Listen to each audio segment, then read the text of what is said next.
Hai, apa kabar semua? Nama saya Hani. Welcome to my More Than Seram. Selepas habis menonton video hari ini, jangan lupa subscribe, thumbs up, share out, dan jangan lupa beri komen dan memberitahu apa pendapat anda pasal video hari ini. Okay, let's start video hari ini.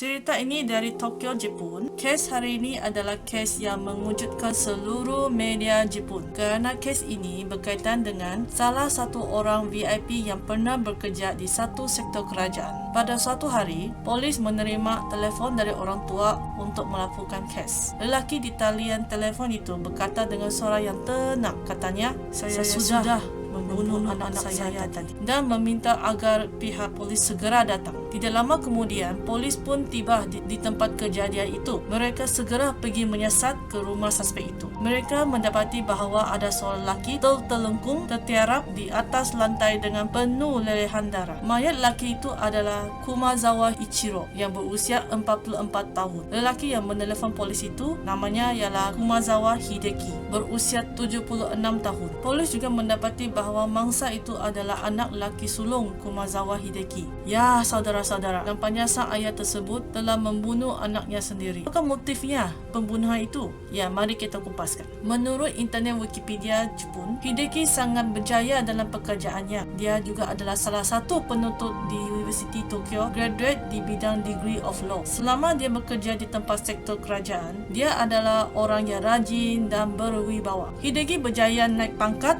mulai dari pangkat bawah hinggalah pangkat ke senior supervisor sampailah ke director. Dia juga seorang yang rajin bekerja dan sangat dihormati oleh rakan-rakan pekerjaannya. Menurut kata-kata jirannya, ketika menjelaskan mengenai keluarga Kumazawa, Hideki adalah seorang yang sangat berhati-hati dan baik hati. Jiran juga mengatakan Hideki dan isterinya selalu pergi membeli bala. Mereka tidak pernah nampak mereka bergaduh di luar. Ya, saudara-saudara, nampaknya pasangan ini penuh cinta dan kasih sayang. Tidak ada bergaduh maupun teriak sesama pasangan, tapi kelihatan harmonis saja bila berada di luar. Walaupun jiran tahu keluarga Kumazawa ini mempunyai anak, tetapi mereka kurang bercerita tentang anak-anak mereka. Selepas berita kes pembunuhan ini tersebar di seluruh Jepun, jiran tidak menyangka bahawa keluarga Kumazawa mempunyai rahsia yang sangat menyedihkan. Semasa kes ini di mahkamah, maka di mahkamah itu isteri Hideki berkata tentang anak sulung Ichiro mengenai sikap Ichiro yang sangat ganas dan suka mendera ahli keluarganya.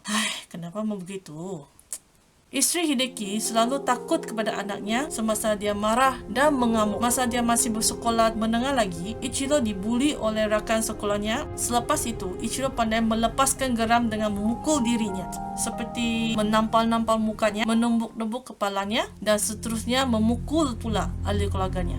Semasa Ichiro mengamuk memukul ibunya, isteri Hideki selalu menelefon minta tolong dan menyuruh suaminya Hideki cepat balik rumah dengan segera untuk menolong isterinya memberhentikan Ichiro dari terus mengganas di rumah. Hideki selalu balik awal walaupun dia sedang bekerja. Sikap buruk Ichiro berterusan hinggalah masuk ke universiti. Dia tidak pernah mahu mengubah dan tidak pernah terfikir sikapnya yang bersalah itu. Malah Ichiro sikapnya berterusan hingga pernah mematahkan tulang rusuk dan lembar-lembar di wajah ibunya. Wah.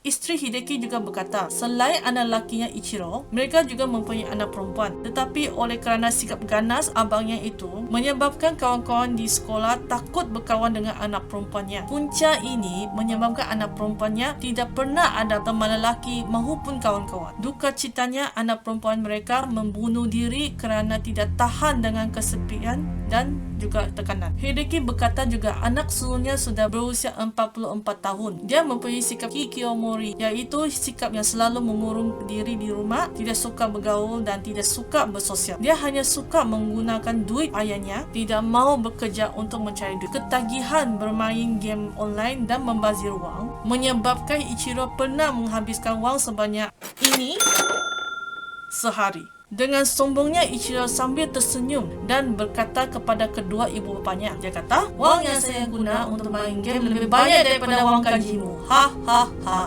Kata-katanya itu sangat menyakitkan hati Hideki. Sebelum melanjutkan kes ini, saya ingin menjelaskan apa maksud hikikomori. hikikomori adalah istilah Jepun untuk fenomena di kalangan remaja atau dewasa di Jepun yang suka menarik diri dan mengasingkan diri dari kehidupan sosial. Ciri-ciri ini boleh didapati di dalam golongan yang berikut, yaitu kurang rasa mahu bekerja dalam masyarakat dan merasa bingung mengenai jalan maju dalam kehidupan dirinya. Kedua, mula tidak suka keluar dari rumah dan suka menghabiskan masa di rumahnya dengan komputer, TV, buku, tidur atau hobi peribadi di rumah. Ketiga, tidak mahu pergi ke sekolah, tidak mahu bekerja dan juga tidak merasa terdorong oleh perkara-perkara yang diminati. Keempat, mula merasa kecewa dan tidak berdaya dengan sesuatu dan kehilangan motivasi untuk mengubah sikap. Kelima, emosi tidak stabil, tidak mahu meluahkan perasaan dan pemikiran pribadi kepada orang lain dan ahli keluarga. Cuba elakkan semua topik positif dalam situasi apapun. Yang terakhir, kerana selalu mengurung diri di rumah, badan mudah menjadi gemuk dan lain-lain. Pernah juga Ichiro tiba-tiba mau berusaha menjadi seorang pelukis komik lucak. Bagi Hideki, selagi melihat anaknya ada hati untuk berusaha mencari wang, maka sebagai seorang ayah, Hideki merasa gembira sekali melihat perubahan sikap anaknya. Tetapi ketika tiba masanya untuk menjual buku komik di pameran dewan, tiba-tiba Ichiro menjadi malas pergi ke dewan dan hanya menyuruh sang ayahnya seorang sahaja untuk pergi menjual buku-buku komik lucah itu. Ya, saudara-saudara, nampaknya begitu malas sekali sang anaknya. Tidak mau berusaha, maupun duduk di rumah saja bersenang. Hanya berharapkan ayahnya yang bekerja keras dan sang anak hanya maukan hasil saja. Tetapi pada masa itu, Hideki merasa tidak selesa dan terasa sangat malu sekali kerana ramai pemuda mengetawakannya dan tunjuk jari ke arahnya. Tidak lama kemudian, Ichiro merasa sangat tertekan dalam karya lukisannya, menyebabkan dia berasa putus asa menjadi seorang penulis komik sehingga berterusanlah sikap malasnya dan ganas di rumah. Selepas berita itu tersebar di Jepun, maka ramainya anak muda orang Jepun mencari Twitter Ichiro di internet. Mereka terkejut dan mendapati bahawa isi kandungnya Twitter Ichiro, semua yang ditulis hanya tentang menghina ibu bapanya. Dia pernah berkata, "Mengapa ibu bapa saya mesti mahunya ada anak? Selagi saya hidup, ibu bapa saya mesti bertanggungjawab menjaga saya selama-lamanya. Saya masih ingat keseronokan semasa pertama kali memukul ibu bodoh saya semasa saya sekolah menengah." Demikianlah coretannya. Hakim berterusan menanya kepada Hideki, apakah punca menyebabkan dia sanggup membunuh anaknya? Hideki berkata sambil menangis, punca pergaduhan antara dia dan anaknya adalah disebabkan oleh sebuah sekolah rendah. Pada masa itu, sekolah rendah itu mengadakan acara sukan. Bunyi kebisingan budak-budak menyebabkan Ichiro sangat marah. Ichiro berkata, bising betul budak di sana. Bagus saya bunuh semua budak di sekolah itu. Hideki rasa tidak selesa semasa mendengar apa yang Ichiro katakan. Lalu Hideki pun memberi amaran agar Ichiro jangan bercakap bukan-bukan dan berbuat yang bukan-bukan di sana. Ichiro tambah marah dan terus memukul ayahnya. Pada masa Hideki berehat di ruang tamu, dia terlihat berita pembunuhan di sebuah sekolah rendah di bandar Kawasaki. Kes ini adalah seorang lelaki tua telah membunuh satu orang budak dan satu orang lelaki di dalam kejadian itu. Pembunuh itu juga adalah seorang hikikomori juga. Semakin Hideki memikirkan berita itu, semakin dia risau anak sulungnya akan membuat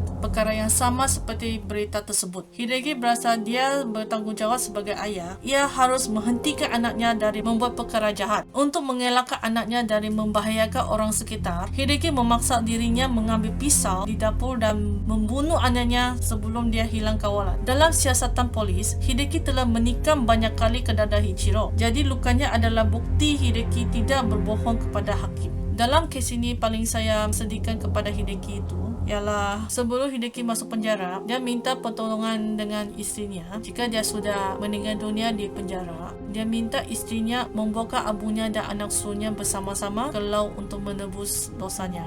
Ya, saudara-saudari, dalam kes ini, apakah yang anda akan lakukan jika sekiranya anda adalah pihak Hideki? Adakah Hideki seharus masuk ke penjara kerana dia membunuh anaknya? Sila komen di bawah. Sekian dulu kisah pada hari ini dan terima kasih kerana menonton video hari ini. Saya Hani, jaga kesihatan, kita jaga kita. See you next time.